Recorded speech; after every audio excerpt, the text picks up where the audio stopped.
आपका जो सवाल है परम आदरणीय धनेश्वर राय जी के बारे में, जी। मैं जो अध्ययन किया, मैंने जो जानकारी प्राप्त की उसके अनुसार उन्होंने जो है शिवराई विद्यालय से कक्षा 8 जो था वो मेरिट से पास किया उन्होंने, और हाई स्कूल भी उन्होंने मेरिट से पास किया, मेरिट लाई उन्होंने। उसके बाद आदर्श इंटर कॉलेज दिलदार नगर गाजीपुर से भी उन्होंने मेरिट से पास किया। उसके उपरांत काशी विद्यापीठ से उन्होंने बीएससी किया और वहीं से पीएचडी भी उन्होंने किया। जी, पीएचडी ऑनर्स किया और वहीं से उन्होंने जो है पीएचडी करने के बाद एलएलबी के लिए उन्होंने एलएलबी और एमए इंग्लिश से उन्होंने रुहेलखंड विश्वविद्यालय से शिक्षा हासिल की, डिग्री हासिल की और उसके बाद उनका जो है चयन भूगर्भ जल विभाग के निदेशक के पद पर हुआ। और हम लोग ऐसे व्यक्ति, प्रतिभाशाली व्यक्ति जो हमारे भारतीय क्षत्रिय राजवंश में पैदा हुए जनपद गाजीपुर में,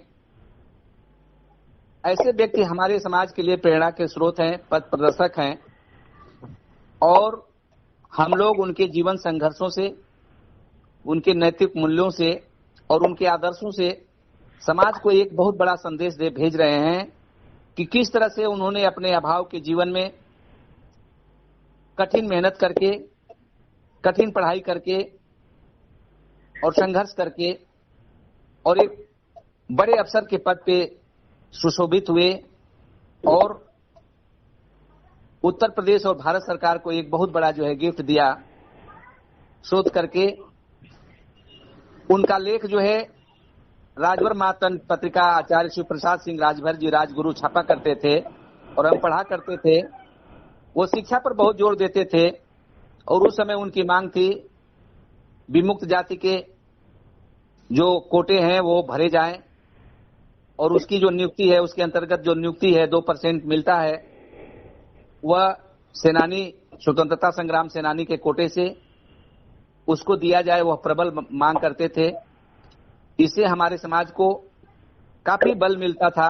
लेकिन दुर्भाग्य है हमारे समाज का कि हमारे समाज के लोगों ने पढ़े लिखे और समाज के कुशाग्र बुद्धिजीवी, समाज के लिए प्रेरणा स्रोत लोगों को भुला दिया था।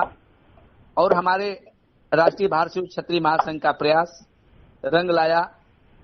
आज डॉक्टर साहब, उनके सुपुत्र डॉक्टर साहब हमारे राष्ट्रीय भारतीय क्षत्रिय महासंघ के कर्णधार बने और हम लोग उनके जीवन मूल्यों और उनके आदर्शों को लेकर के और शिक्षा का महत्व बताएंगे। जैसा कि हमारा संघ जो है शिक्षा अभियान चला रहा है गांव-गांव में और नेट पर जो है वीडियो जारी किया जा रहा है चैनल के माध्यम से। तो मैं धन्यवाद देता हूं अपने डायरेक्टर, शिक्षा अभियान के डायरेक्टर सुरेश भारद्वाज जी को, मैं भारद्वाज जी, भारतीय क्षत्रिय सूर्यवंशी जी को मैं धन्यवाद देता हूं। सचिव श्रीमती आरती राय जी नागबंशी छत्राणी को, जिन्होंने बहुत ही अच्छा प्रयास करके समाज में एक अच्छा माहौल पैदा किया है। और मैं अपने राष्ट्रीय अध्यक्ष श्री कैलाश नाथ भट्टवंशी जी को भी धन्यवाद देता हूं कि जिनका प्रयास रातों दिन समाज को जोड़ने का, समाज को सही दिशा देने का और हम लोगों के द्वारा विचार लेकर के हम लोग के ऑडियो वीडियो यूट्यूब और चैनलों पर आप जो प्रसारित कर रहे हैं, निश्चित रूप से समाज को एक बहुत अच्छी दिशा मिल रही है और समाज के अंदर एक बहुत ही चेतना पैदा हो रही है। मैं जैसा कि बलिया में 2 दिन से मैं मीटिंग कर रहा हूं और बागी बलिया के नौजवान जिस तरह से राष्ट्रीय भारतीय क्षत्रिय महासंघ में जुड़ रहे हैं, हमें लगता है कि बागी बलिया उत्तर प्रदेश में सबसे ज्यादा जो है ताकतवर जिले के रूप में उभरेगा। और हम इसके लिए उन नौजवानों को भी बधाई देते हैं जिन्होंने राष्ट्रीय भारतीय क्षत्रिय महासंघ ज्वाइन किया है। और यहाँ के 2 ग्राम प्रधान भी हमारे संघ में जुड़े, बलिया के ग्राम नफरेपुर के प्रधान जी भी जुड़े और ग्राम सन्नलपुर के ग्राम प्रधान जी भी जुड़े। मैं उन दोनों ग्राम प्रधान लोगों को भी धन्यवाद देता हूं, श्री धनंजय भारसिंह छत्री जी को, और कि आप लोगों ने एक बहुत अच्छा माहौल बना रहा है समाज के लिए। आगे अध्यक्ष जी, हम डॉक्टर साहब से भी कुछ जानना चाहेंगे कि उनके व्यक्तित्व और कृतित्व क्या थे, डॉक्टर धनेश्वर राय जी के। हम डॉक्टर साहब से भी ये बात जानना चाहेंगे। लेकिन वो एक शिक्षा के जिस समय में सर राष्ट्रपति का अवार्ड मिलता था, उस समय लॉबिंग हुआ करता था। उस समय केंद्र में कांग्रेस की सरकार थी, और वो कांग्रेस की सरकार ने ऐसे जो समाज के जो दबे कुचले समाज से जो लोग प्रभावित होकर जो आगे बढ़ते थे, उसको वो कांग्रेस पार्टी ने कुचलने का काम किया। और सारा दिन और वो लोग एक वामपंथी सोच के लोग एक लॉबिंग करते थे और उसको आगे बढ़ाया करता था। और ये बात सच है, हमारे समाज में ऐसे कई महान लोग हैं, हमारे समाज में ऐसे कई महान लोग हैं जिसका नामो निशान मिटा दिया गया, हमारे जाति को नामो निशान मिटा दिया गया। आज देखिए, हमारा 19 करोड़ की आबादी पूरा बंगाल से लेकर दक्षिण भारत तक साम्राज्य खड़ा है, और अपने आप को राजनीतिक क्षेत्र में गिने चुने प्रतिनिधि है। ये भी एक दुर्भाग्यपूर्ण घटना है सर। और आप लोगों की ये देखकर हमारे जो बच्चे हैं और जो भविष्य में अपनी राजनीतिक तौर पर देखते हैं, उसकी बहुत ज्यादा पीड़ा होती है। क्या ये समाज 19 करोड़ की आबादी के लोग किस तरह से अपने आप को बिछड़ गया, अपने आप को कट गया, कितनी जाति में बट गया, इसका दोष कौन है? इसका दोष स्वयं कांग्रेस है। कांग्रेस और जिस एक मिनट सर, ये घटना देखिए कितनी बड़ी घटना हुई, शर्म की बात है। जो आज बीएसपी पार्टी को 4 बार राजभर समाज के लोगों ने मुख्यमंत्री बनाया, आज उस पार्टी के बड़े बड़े नेता लोगों को ऐसे निकाल दे जैसे कचरे से कोई मतलब कचरे दाम से जैसे कूड़ा फेंक दिया जाता है। क्या ये दुर्भाग्यपूर्ण नहीं है? इस पर हमारे समाज के लोगों को गौर करके देखना चाहिए। एक मिनट, मैं ये कहना चाहूंगा कि बहुजन समाज पार्टी में रहने वाले लोग अपने समाज की मर्यादा और अपने समाज की प्रतिष्ठा और अपने पूर्वजों के इतिहास को मिटाया है। हमें उनसे कोई सहानुभूति नहीं है जिन्हें निकाल दिया गया है। उन्होंने बिजली राजा का, राजभर राजा बिजली का किला लुटवाया है, और अम्बेडकर पार्क और बिजली पार्क लगवाई है। उन्होंने भदोही के राजा भद्रसेन का इतिहास लुटवाया है। उन्होंने नगवा हमारे राजा नल और दमयंती के किले को लुटवाया है।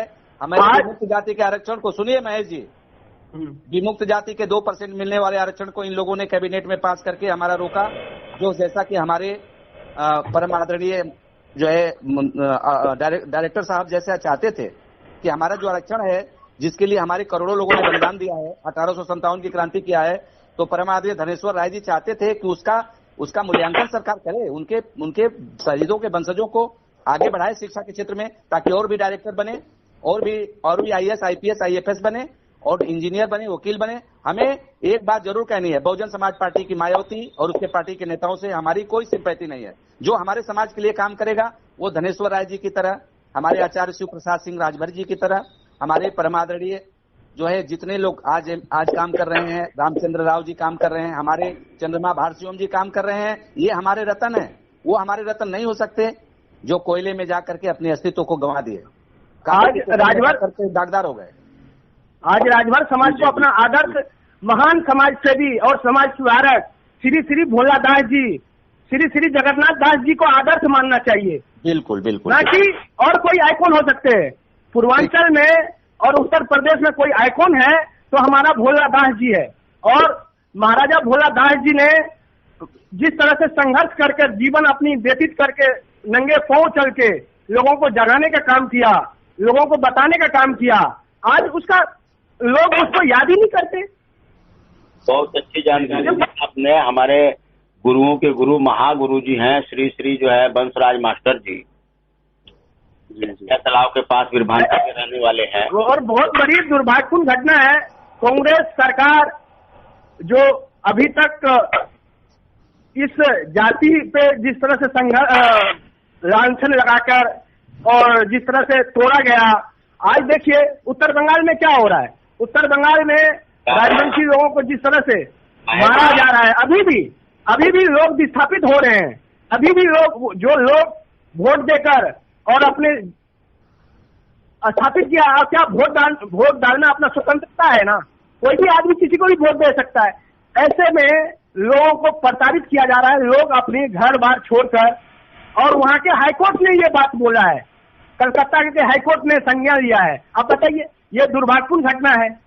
और वहां के सबसे बड़े राजवंशी मंदिर जो मंदिर है स्थापित है वहां पर, उस मंदिर में जो अस्थायी सदस्य है कोई मुस्लिम को बना दिया जाता है। ये एक साजिश नहीं है तो क्या है?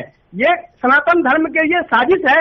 और सनातन धर्म को बचाने में जिस तरह से महाराजा सुहेलदेव का कार्य रहा है, उसी तरह से अब ये स्वजाति भाई उठेगा और अपना सनातन धर्म को बचाने में अहम योगदान निभाएगा। बहुत आपने बहुत अच्छी जानकारी है। राणा विजय जी। जी जी। अब सवाल रहेगा हमारा जो है कि राय साहब से। जी जी। राय साहब, आप अपने पिताश्री के बारे में। नहीं, एक चीज मैं इसमें बताना चाहता हूँ डॉक्टर धनेश्वर राय, मेरे पिता के बारे में, कि एक शिक्षा के धनी तो थे ही, वो व्यक्तित्व के भी धनी थे, इंसानियत प्रेमी थे, धर्म जाति में बहुत ज्यादा विश्वास नहीं करते थे। जो भी उनके निकट आता था उनकी भरपूर मदद करते थे। अपने एक्सपर्ट मेंबरशिप CSIR के दौरान करीब 15 लोगों को PhD अवार्ड करवाया और शिक्षा के लिए बहुत लोगों को प्रेरित किया, अपने समाज के बहुत लोगों को प्रेरित किया। और यही नहीं, अब उच्च पद पर रहते हुए, अब चूंकि अपने को नौकरी देने का अधिकार था, तो अपने समाज के और कुछ अन्य भी लोगों के समाज के लोगों को भी एक प्रश्न में नौकरी देने का काम किया। लगभग सैकड़ों लोगों को अपने कलम से नौकरी दी। ये बहुत बड़ी बात है। ऐसा कोई जो है सिरदर्द नहीं लेता, लेकिन हमारे पिताजी ने सिरदर्द लिया और निश्चित रूप से बधाई के पात्र हैं। निश्चित रूप से सभी लोग अभी सेवारत हैं, कुछ बनारस में, कोई सुल्तानपुर में, कोई बरेली में, और अभी भी वो लोग पिताजी का नाम लेते हैं। सर, वो लोग महाराजा वंशज के लोग थे ना, महाराजा वंशज के लोग थे। वो लोग एक आदर्श पुरुष थे और वो लोगों के दिल बिल्कुल साफ था, दिल खुली किताब था। वो लोग कभी छल कपट नहीं करते थे, जो आज जिस तरह से राजभर समाज को छल कपट करके तोड़ा जा रहा है। जी। और एक विशेष बात मैं बताना चाहता हूँ, हमारे समाज को डॉक्टर धनेश्वर राय ने अन्य बड़े बड़े नेताओं को जोड़ा। जैसे आप ले सकते हैं, पंडित हरिशंकर तिवारी को हमारे समाज से जोड़ा, इलाहाबाद के तत्कालीन सांसद रेवती रमन सिंह जी को समाज से जोड़ा। और जब वो लखनऊ में होली मिलन समारोह कराया तो उसका उद्घाटन, आपको पता नहीं होगा, गुजरात के भूतपूर्व गवर्नर श्री महिपाल शास्त्री जी से कराया, जिसकी भव्यता बहुत दूर तक फैली और प्रेस मीडिया ने उसको बड़ा जो है प्रमुखता से छापा। और इसके अतिरिक्त यहाँ के IG DIG सुलखान सिंह, शैलजाकांत मिश्रा और DGP सुलखान सिंह, और लखनऊ के मेयर रहे डॉक्टर SC राय से उनके अच्छे संबंध रहे, जिसकी बदौलत जमीन मिली सुहेलदेव मूर्ति लगाने के लिए लखनऊ लालबाग तिराहे पर। ये बहुत सराहनीय कार्य रहा। दूसरी बात कि इस समय जो डिप्टी CM है, मैं पहले बताया, डॉक्टर दिनेश शर्मा, वो हमारे पिताजी के बड़े घनिष्ठ मित्र थे, लेकिन दुर्भाग्यवश पिताजी नहीं रहे, इसलिए हम लोगों का अब संबंध उनसे बहुत ज्यादा ठीक नहीं रहा। लेकिन पंडित जी, गोरखपुर के पंडित जी से, शंकर तिवारी जी से कभी कभी बीच में हमारी बात होती है, और चूंकि वो बहुत वयोवृद्ध हो गए हैं तो मिलने का सौभाग्य नहीं मिला। लेकिन कोई अगर गोरखपुर के प्रमाण व्यक्ति हैं अपने समाज के, तो पिताजी का नाम ले करके उनसे मिल सकते हैं, वो पूरा सम्मान देंगे, ये मेरा दावा है। दूसरी बात, ये एक बहुत विलक्षण शक्ति है कि दूसरे समाज को अपने समाज के लिए मोटिवेट करना और अपनी बातों को मनवाना, ये बहुत ही विलक्षण शक्ति है। लेकिन ये दुर्भाग्य भी है कि अपने समाज के, जबकि बसपा की सत्ता बहुत दिनों तक रही, ये सुखदेव जी और रामचंद्र जी ने कभी भी सपोर्ट नहीं किया तो ये लोग तो लोगों ने खुलकर विरोध किया, इनके कार्यों का विरोध। सुनिए, इनकी बात सुनिए महेश जी, बात सुनिए, जी जी। बोले सर, बोले डॉक्टर साहब, बोले। तो खुलकर विरोध किया, तो ये इसका जो है बड़ा दुख है मेरे अंदर। दूसरी बात, उस समय भाजपा की सरकार थी, ये दोनों मंत्री थे, हमारे पिताजी की 2009 में आकस्मिक दुर्घटनावश मृत्यु हुई। ये मेरे लिए बहुत ही बड़े आघात की बात थी कि उनकी मौत दुर्घटनावश हुई, और सारे मीडिया ने प्रथम पेज पर इसका खबर छापा।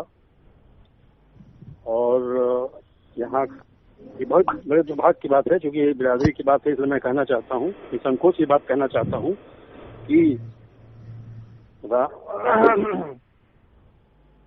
हरिनारायण राजभर के अतिरिक्त बिरादरी का कोई भी छोटा बड़ा नेता ना तो संपर्क किया, ना मिलने की कोशिश किया, लेकिन अन्य बिरादरी के जैसे राजनाथ सिंह का मैसेज आया, पंडित हरिशंकर तिवारी जी खुद स्वयं चल कर आए, और दिल्ली से कई लोगों का फोन आया, मैसेज आया, बम्बई से उनके विभागीय लोगों का, निदेशकों का, केंद्रीय मत्स्य अनुसंधान संस्थान से उनका पत्र आया, गायत्री परिवार से अच्छे संयोजक का पत्र आया। उनके संपर्क में जितने लोग थे, बड़े बड़े लोगों ने संपर्क किया, लेकिन ये बड़ा दुर्भाग्य की बात है, बड़ा दुख हो रहा है बताते हुए, कि समाज का एक भी छोटा बड़ा नेता उपस्थित नहीं हुआ और न ही खोज खबर ली। ये बड़ा दुर्भाग्य की बात है, इस पर विचार करना चाहिए। दूसरी बात, हम अपनी सेवाएं स्वस्थ मन से कैसे दे सकते हैं समाज को, जिसका हमारे पिताजी ने 75 से लेकर के 2009 तक दिन रात सेवा किया, और उनका क्या परिणाम मिला, ये आदमी को विचलित करता है। क्योंकि वो राजनीतिक व्यक्ति नहीं थे, एक जो है वैज्ञानिक और अच्छे पद पर, निदेशक पद पर शिक्षित व्यक्ति थे, संकुचित विचारधारा के व्यक्ति नहीं थे। फिर भी उनके साथ ऐसा जो बात हुई, हालांकि उनको तकलीफ नहीं होता, मुझको तकलीफ है, क्योंकि वो तो निष्पक्ष व्यक्ति थे, उनको तकलीफ फिर भी नहीं होती। ये तकलीफ केवल मुझको हो रही है, क्योंकि मैं उनके लेवल तक विचार नहीं रख सकता, या मेरे विचार उनके जैसे नहीं है। फिर भी मैं कोशिश करता हूँ कि उनके चिन्हों पर चलते हुए समाज की कुछ चीजों को उजागर करूं, और एक समाज को अच्छी दिशा मिल सके आप लोगों के सहयोग से। जी बिल्कुल बिल्कुल, बहुत अच्छी आपने जानकारी दी। एक बात और मैं पूछना चाहूंगा डॉक्टर साहब आपसे।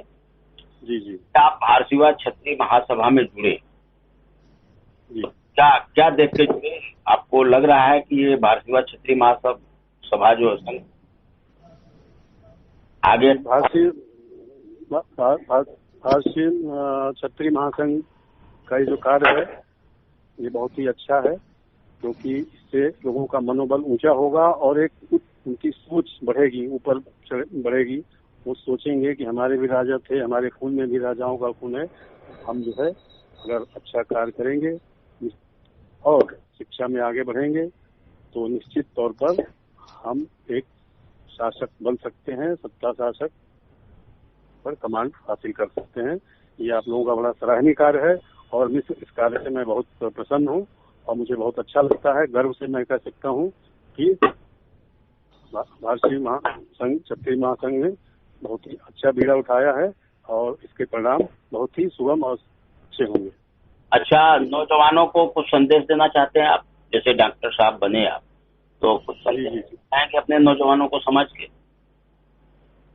मैं तो एक छोटा सा चिकित्सक हूँ, फिर भी मैं नागरिकों से एक आग्रह करना चाहता हूँ कि किसी भी राजनीतिक विवाद में न पड़े, किसी भी बहुत जाति होने की भी जरूरत नहीं है। आप अपने शैक्षिक शिक्षा पर ध्यान दें, और हम पूरे समाज को, खासतौर से नवयुवा को ये कहना चाहते हैं कि इसके पहले उसको थोड़ा आध्यात्मिक भी होना पड़ेगा।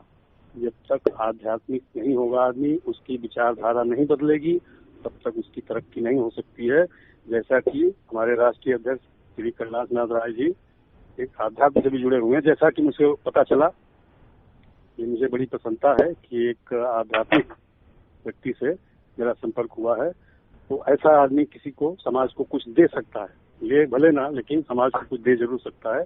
तो उनकी चीजों को अनुसरण करना चाहिए, और व्यक्ति को आध्यात्मिक भी होना बहुत जरूरी है, इसमें भी पहल करनी चाहिए शिक्षा के साथ साथ। जी, बहुत अच्छा संदेश दिया आपने समाज को। राणा विजय जी। जी जी जी जी। अब ये कुल मिला के जो भाई साहब बोले हैं, इस पे आप संक्षेप में कुछ कह सकते हैं? मुझे ज्यादा नहीं कहना है। एक चीज का हमें भी दुख है, डॉक्टर साहब की जुबानी मैंने सुना कि केवल एक व्यक्ति परमादरणीय माननीय हरिनारायण राजभर जी के अलावा और अन्य समाज के जो लोग थे उनके अलावा हमारे वंश के कई विधायक, मंत्री, सांसद रहे। इतने बड़े महान व्यक्ति का जिन्होंने व्यक्तित्व तो इतना ऊंचा रहा और जिन्होंने समाज के प्रति भी कार्य किया, महाराजा सुहेलदेव जी की मूर्ति लगवाने में वहां जमीन दिलवाया लखनऊ में लाल बाग तिराहे पर, तो उनका जो है उनके अंतिम संस्कार में और उनके बाद डॉक्टर साहब के परिवार को ढांढस दिलाने में जो इन लोगों ने लापरवाही की, गलती की, आज उसका खामियाजा समाज भुगत रहा है और अच्छे लोगों का मनोबल गिरा है। तो निश्चित तौर पर हम भी दुखी हैं, हमें भी बहुत कष्ट है और आगे आने वाले दिनों में हम ऐसा न होने दें। अपने नेताओं से, राजनेताओं से और नौजवानों से इस तरह की उम्मीद करें, उम्मीद हम रखते हैं कि वो लोग अच्छा करेंगे और जो अच्छा नहीं करेंगे तो उसका तो भारतीय क्षत्रिय महासंघ इलाज करेगा, वो तो हम लोग कर देंगे। जी जी जी। अच्छा, एक बात और बोलेंगे राणा विजय जी आपसे। आप नौजवानों के लिए क्या 2 शब्द बोलेंगे? देखिए, मैं नौजवानों के लिए यही कहना चाहता हूं कि किसी भी राष्ट्र के विकास और परिवर्तन, जो राजनीतिक परिवर्तन है, सामाजिक परिवर्तन है, इस परिवर्तन का मुख्य कर्णधार नौजवान हुआ करते हैं और नौजवान ही दिशा और दशा जो है, अच्छी दिशा और दशा को देते हैं और लड़ते हैं। वह हेरावल दस्ता कहा जाता है, अग्नि पक्ति के हैं। मैं उन नौजवानों को एक बार कहूंगा कि राष्ट्रीय भारतीय क्षत्रिय महासंघ का ध्वज लेकर के हमारा भगवा ध्वज को फहराने की जरूरत है और आज भारत को गजबाई हिंद से रोकने के लिए और पुनः अपने खोई हुई सत्ता को प्राप्त करने के लिए हम लोगों को लोकतंत्र में संघर्ष करके मुख्यमंत्री, प्रधानमंत्री तक बनने के लिए, सरकार अपनी बनाने के लिए हम लोगों को प्रयास करना चाहिए और हमारे संघर्षों में भागीदार होना चाहिए। जो नौजवान हमारे संघर्षों में भागीदार होंगे, हम निश्चित तौर पर उनके भविष्य को उज्जवल करने में अपनी पूरी भूमिका निभाएंगे। बहुत मैं कहना चाहता हूँ जी जी राणा विजय जी, आपसे मैं बहुत प्रभावित हूँ। आपकी वाणी जो है बड़ी मधुर है और बड़ा शक्तिशाली है और ईश्वर आपको और इसमें प्रेरणा दे और आप समाज की सेवा करते रहें। मैं आपकी वाणी से मैं बहुत प्रभावित हूँ जी, धन्यवाद। ये हमारे मिस्टर राणा विजय जी जो है 1 महीना जेल में रह करके अध्यात्म को साक्षार किए हैं। इससे वाणी में बहुत शक्ति आ चुकी है, ये अध्यात्म से जुड़ चुके हैं। कौन से महाराज ये राणा विजय जी, आप थोड़ा सा प्रकाश डालेंगे? वो जो है भगवान अवधूत राम जी के शिष्य के साथ में रहा। जी जी जी। उनको धड़ाधड़ बाबा के नाम से भगवान अवधूत राम जी ने नाम दिया था उनको। जी जी जी जी, वो धड़ाधड़ बाबा के नाम से जाने जाते हैं।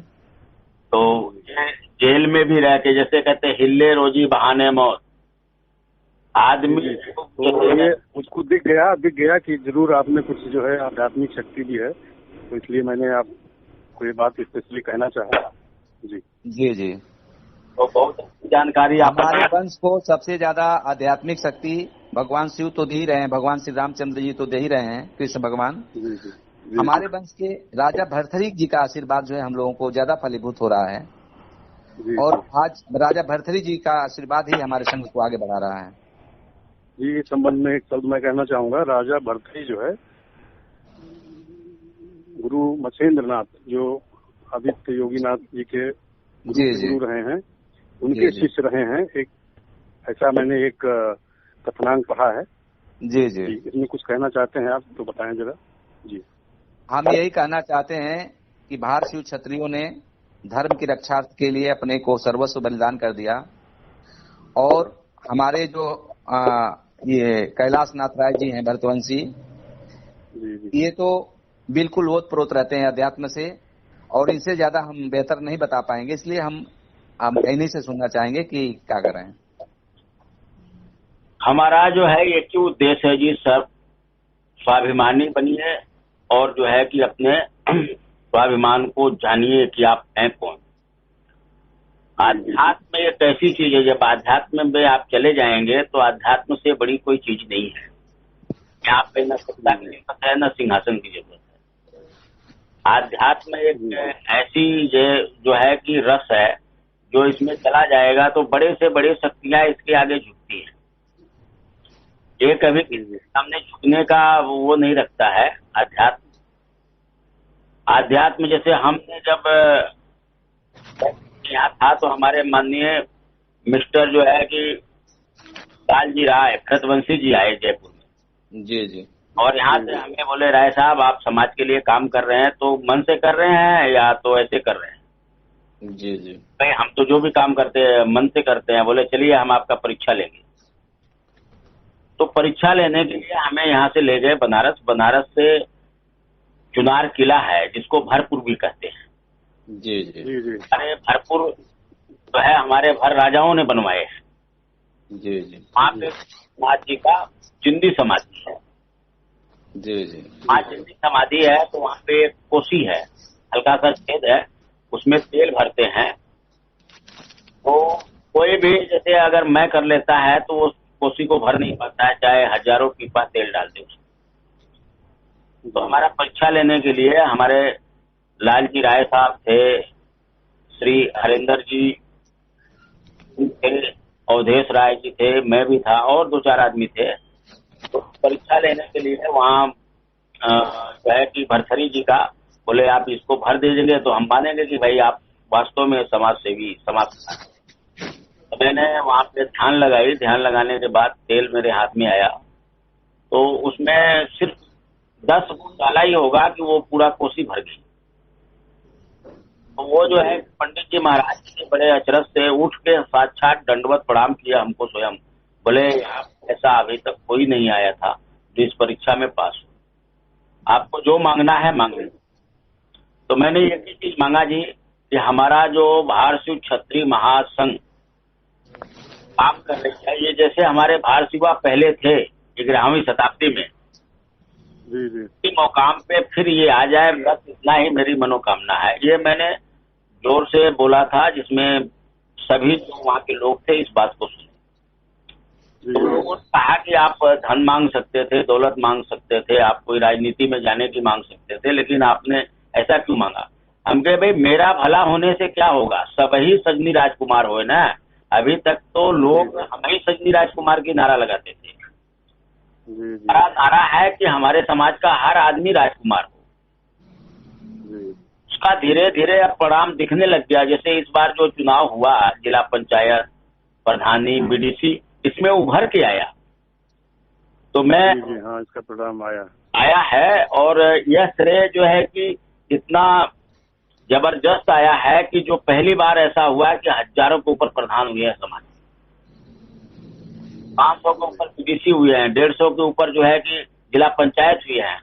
तो ये हम लोग काम नहीं कर रहे हैं इस महासंघ के साथ, हमारे महासंघ के साथ अदृश्य शक्तियां काम कर रही हैं। बिल्कुल बिल्कुल।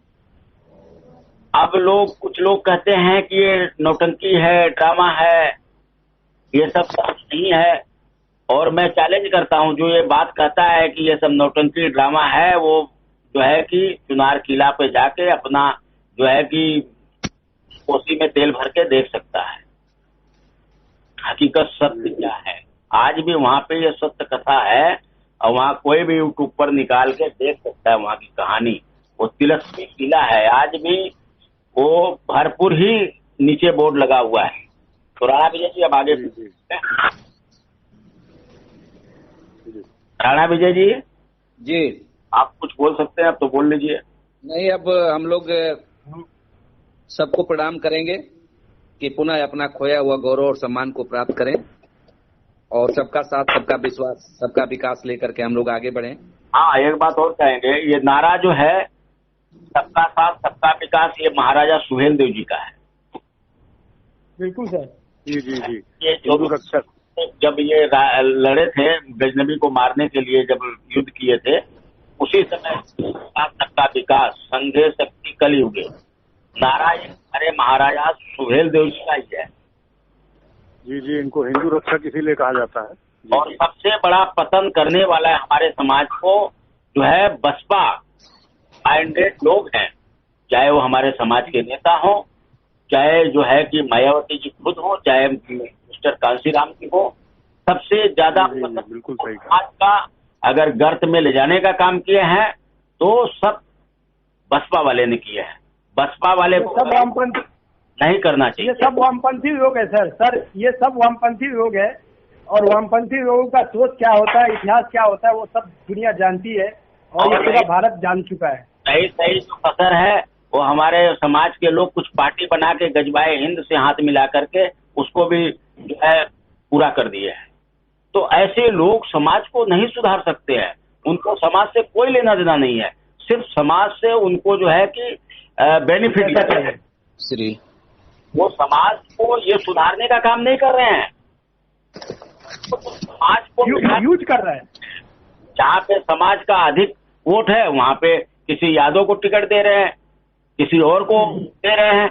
जहाँ पे समाज का वोट नहीं है वहाँ राजभरों को वोट दे रहे हैं, टिकट दे रहे हैं। तो ऐसे समाज को सुधार नहीं सकते, समाज को आगे बढ़ा नहीं सकते, वो सिर्फ हमें ही सज्जी राजकुमार जो 300 ग्राम प्रधान सर 300 ग्राम प्रधान इसके वजह से हारा है, इस लोगों को वजह से हारा है कुछ वोट से। तो ऐसे लोगों से सावधान रहें, सत्य बोलो सुखी रहो का नारा लगाते हैं हम लोग। जो है कि देखिए जिसके आंख पे पर्दा पड़ा है वो खोल के आंख देखे, और हम लोग आने वाले टाइम में पोल खोल राजनीति का एकदम पोल खोल के रख देंगे। हर एक आदमी का सब कुछ हम लोगों के पास है और उसको पटल पे लाएंगे, या तो वो सुधर जाए या तो जो है कि एकदम से अपने आप को बदल लें। क्योंकि अब यह साथ जो है कि यह जो चीजें जो करते आए 40 साल से समाज को गुमराह करते आए हैं, अब ये संघ नहीं।